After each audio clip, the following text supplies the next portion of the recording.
Welcome to Anjana Thanki's kitchen.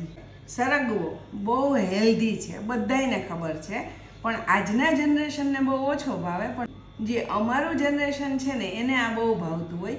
ઘણીવાર શું થાય કે આવી રીતે 4 જ સિંગ હોય આપણી પાસે અને એમ થાય કે 2 જ જણા છે તો આપણે બનાવી નાખીએ, થઈ જશે શાક. પણ પછી 2 જણા બીજા વળી જાય તો 4 સિંગમાંથી શાક ન થાય. તો આપણે શું કરવાનું?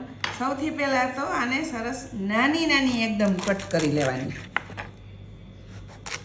પહેલાં તો ધોવાની છે, ધોઈને એકદમ નાની નાની કટ કરી અને આવી રીતે આના કંઈ પણ રેસા હોય ને એ કાઢી લેવાના છે. હવે આ કટ થઈ ગઈ છે. આને શું કરવાનું? 2 કરી નાખવાની. 1ની 2 કરવાની. ખાવામાં એકદમ ઇઝી રહેશે અને ક્વોન્ટિટી છે ને એની ડબલ થઈ જશે. જો કેટલી બધી થઈ ગઈ, ડબલ થઈ ગઈ ને, જેટલી હતી એની ડબલ થઈ ગઈ.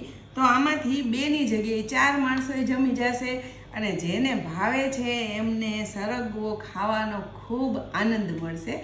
તો હવે પછીથી જો એવું લાગે કે ઓછી છે ને તો આને ડબલ કરી, અને આમેય શાક તમે ડબલ કરીને કરો ને, જો કટ કરીને, તો ખાવામાં એકદમ ઇઝી પડશે.